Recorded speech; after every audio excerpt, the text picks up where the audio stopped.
In this video, I will show you my bullet journal's weekly layout and explain how I use it.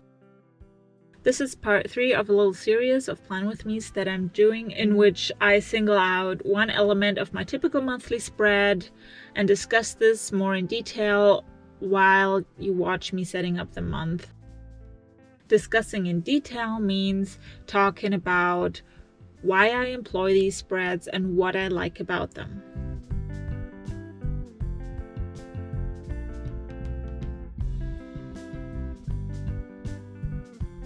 My decorative theme for May will be a combination of calendar stickers by planning with K that have these cute little bees on it, and floral leafy stems that I've been wanting to use for some time and now finally have the opportunity to do so. I always associate the month of May with a very warm and sunny yellow color tone, and that's why I find that this bee theme is very fitting for the month.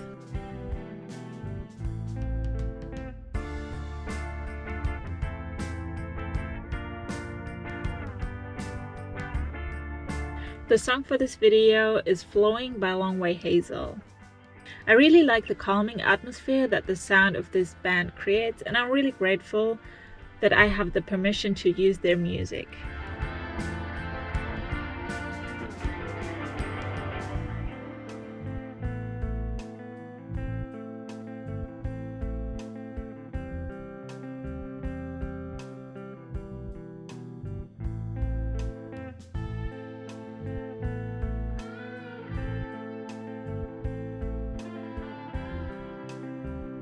So right now you see me setting up my monthly overview spread with a list style calendar for the most important events, birthdays and deadlines, along with notable utilities like habit trackers and a general task list.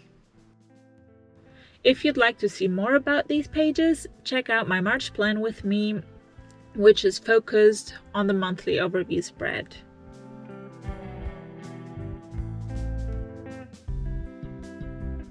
I never pre-planned the exact decorations for my spread before recording the video, but I decide on a theme and then assort things while filming. This means I focus on function, as the main purpose of my bullet journal is to help me stay organized, and I don't want the creation of my spreads to be too energy or time consuming.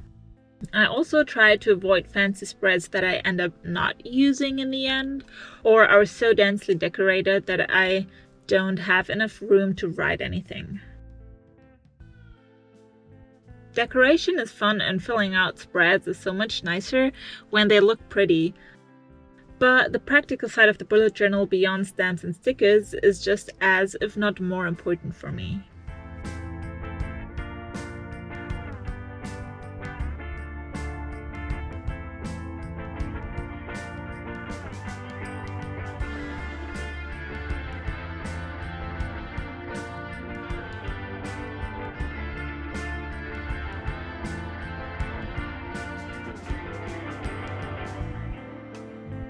Next is my finance tracker.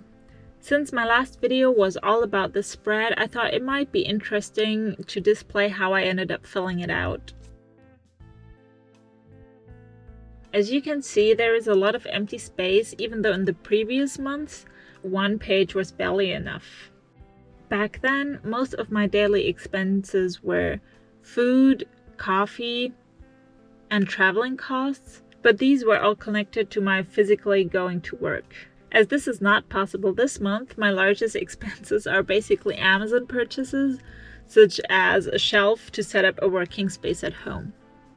Alright, now let's turn to the spreads I want to discuss in this video and talk about the strategy for my weeklies. In preparation for this video, I searched for other bullet journal YouTubers who have made videos about weekly layouts. There are many beautiful ideas out there of how to set up innovative layouts, but what is usually missing for me is seeing how people actually use their spreads, which elements turn out to be especially useful, and how or why they modified or optimized things. So this is what I hope to provide on my channel.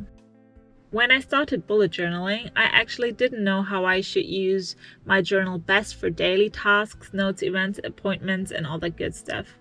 But as writer Carol suggests, I thought rolling dailies would be a good starting point, and that is how I started in my first little self-made tryout journal. The idea is that there is no predefined layout, but every day starts with a new header so that there is enough space as is needed for tasks and notes in the course of the day, and then the next day starts with a new header. The pro for this strategy is definitely that it provides maximum flexibility, and I stuck to it in my current journal for 3 entire months. As you can see, I also used this flexible space to journal a little bit on some days. But, and this is the major con for me with this strategy, there is no possibility to pre-plan the coming days and weeks. Of course, there is the potential to do this on a monthly overview page, but this wasn't a practical option for me. I just like to be able to look at my future weeks as they are planned out, and I also want to avoid writing down each element twice. When I was thinking of what would be a good system to replace the rolling daily, I had to decide whether I wanted a horizontal or a vertical layout. And as you can see here on my April weekly, I decided for a vertical one because it allows me to have a long task list and still have enough space left over for notes. And I already knew from experience that notes and tasks are the main elements I need the weekly spread for. Major events go into my monthly overview page, and for appointments or meetings and the hourly schedule of the day, I use a digital planner that also can give me reminders. To set up for a week, I count 7 dots of the dot grid paper from the middle, then draw a dividing line on the 8th dot, count another 8 free dots, and then drawing the next line on the 9th.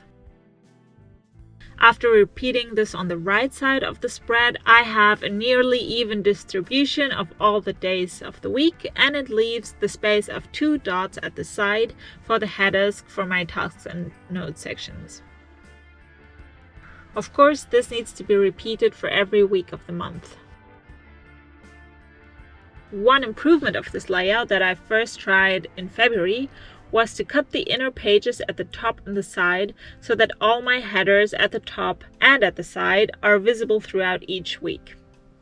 This does not only reduce the amount of headers I need to put down, it also gives a cohesive and closing look, like these 4 weeks together form one section.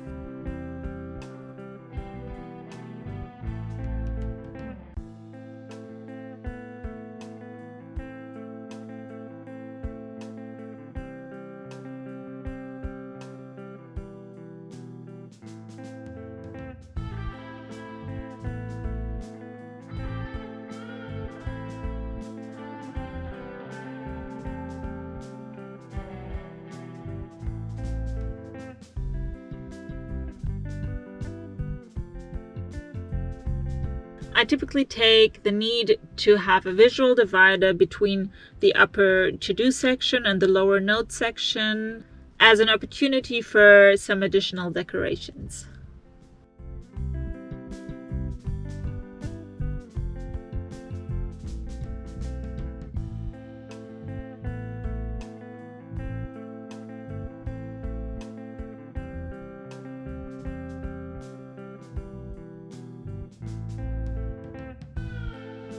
Another aspect of my weekly layout is that one spread shows the entire week.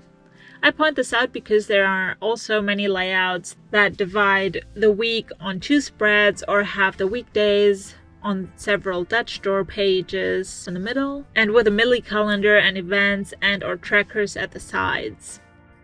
For me, it is important to have an immediate overview over the entire week because it only needs one glance to show everything that is going on.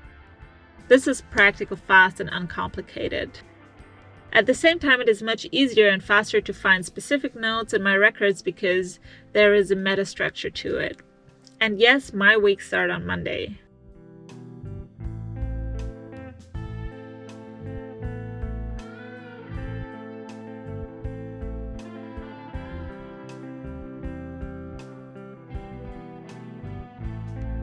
The little bee I placed wrong because I wanted it to fly towards a flower and not away from a flower, so I found this other cute little bee that is now flying towards the flower on the left hand side.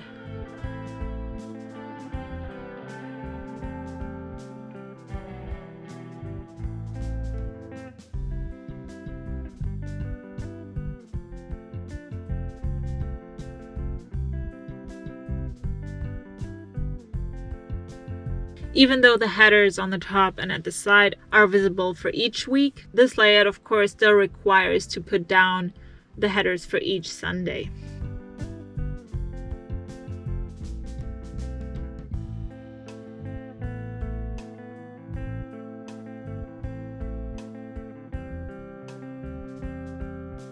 Putting down the dates is the last step, and here it is important to write them low enough that they're covered by the next page.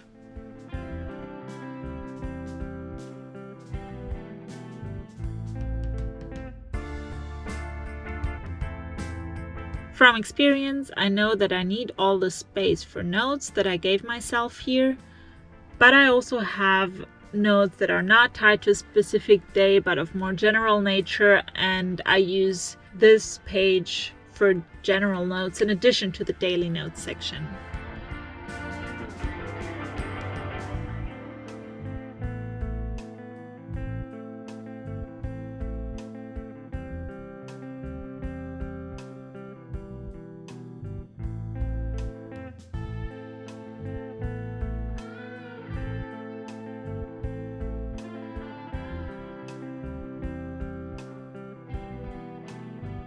In the next video, I will show you how I filled out these weekly spreads that I set up today. I hope you enjoyed watching this video. If you did, give it a thumbs up. If you want to see more of my content, subscribe. And I wish you all a happy and healthy end of the spring.